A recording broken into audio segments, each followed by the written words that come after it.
Morning, folks.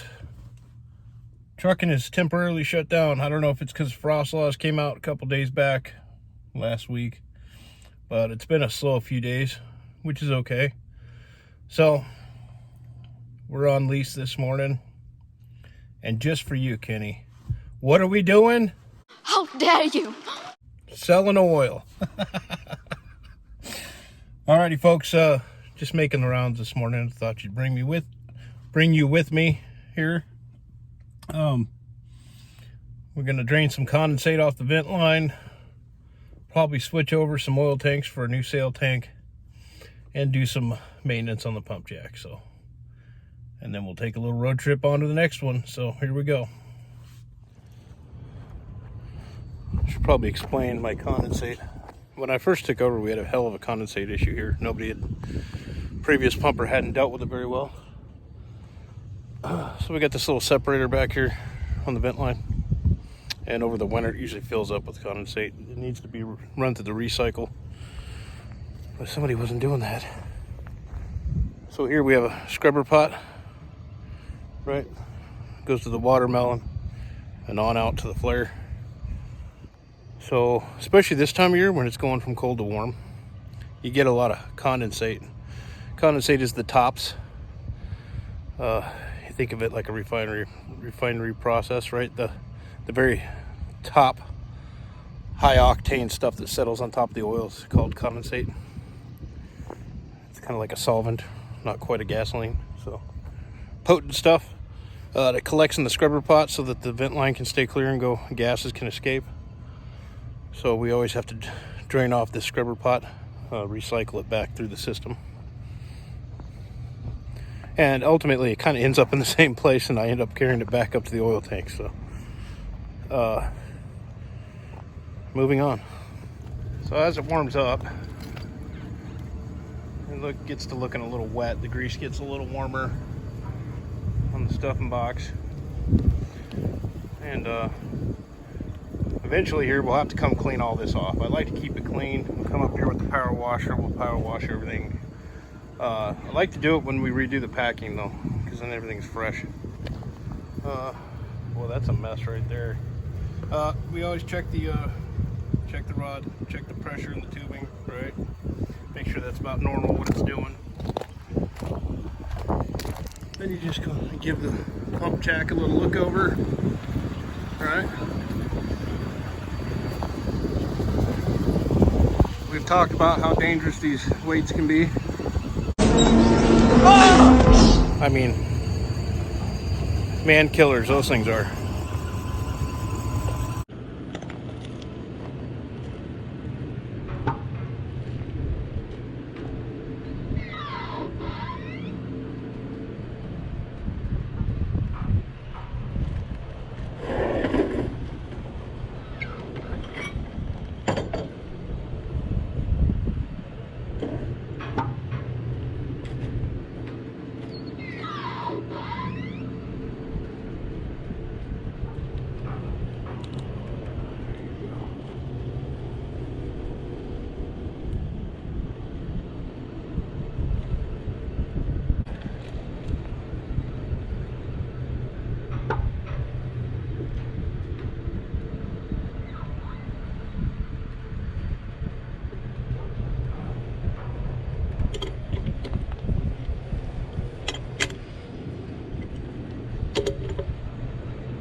Let's talk paraffin for a second here.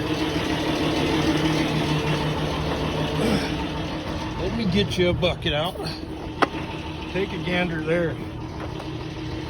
I'm not going to mess with it. It gets all over you. That is paraffin. This well is super high in paraffin, which is why I keep this recycle. We keep the recycle running 24/7 through the heat, the treater. Keep everything nice and hot and flowing. Because as soon as it cools down, it turns into that. There's a lot of paraffin on this well.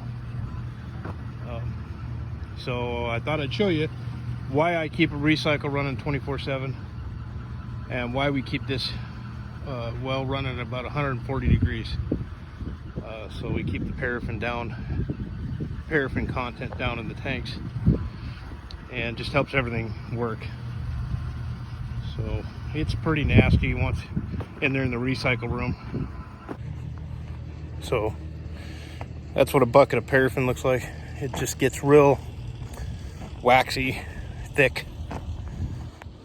So my two major issues here on this well are paraffin and condensate. So, and I don't take you in the treater. A couple daily things we do in the treater on the Kim rays or the float valves, we just kind of bleed them off just to make sure there's no moisture in there, because that'll affect how they work. And then there's a vapor can, another scrubber pot off the side of the treater that can build up a condensate. So we make sure that we drain that every day. We check the temperature in the flame on the burner. The burner is what heats the whole system. We keep it about 140 degrees. I'll try to throw a picture in here of what a three-phase separator is like. And a three-phase separator heater treater, I think it was, I don't know who it was, Matt, Marshall, Justin, when he asked about the separator, right? So you have three-phase, you have a water leg, an oil leg, and a gas, right? The gas at the top. So the first 6-7 feet, maybe even 8 feet of that is the water leg, where it separates. Everything comes in, and then the water drops to the bottom. It's like a water knockout, right? And then the fire tube runs through that water column, and that's what heats everything. And then up top of that, the gas or the oil will float on top of the water, and then on top of that is the gas.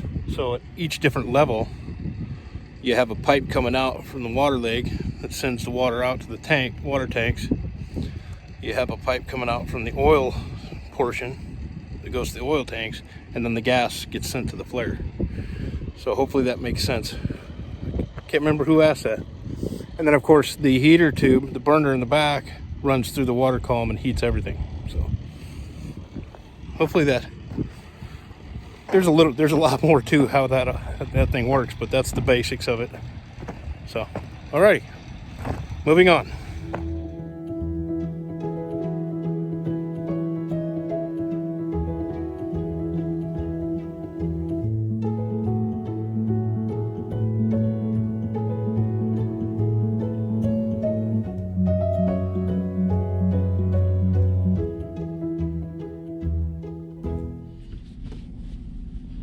Alrighty folks, we're out of here for today, and I just thought I'd give you a little run through, you know, what it's like when I'm pumping these wells. So hopefully, it's strange that got real quiet with the trucking, but hopefully this week we get back to it, and things start to look up that way, because we were super busy for 2 or 3 weeks there. Give everything one more look-see. We were super busy for a couple, 2-3 weeks. The rig went up, and then all of a sudden the phone went silent. So I'm just not 100% sure what's going on, but I'll keep you informed. Alrighty folks, y'all take care, stay safe, and be blessed, and we'll see you soon. Oh, and in case I don't see you, good afternoon, good evening, and good night.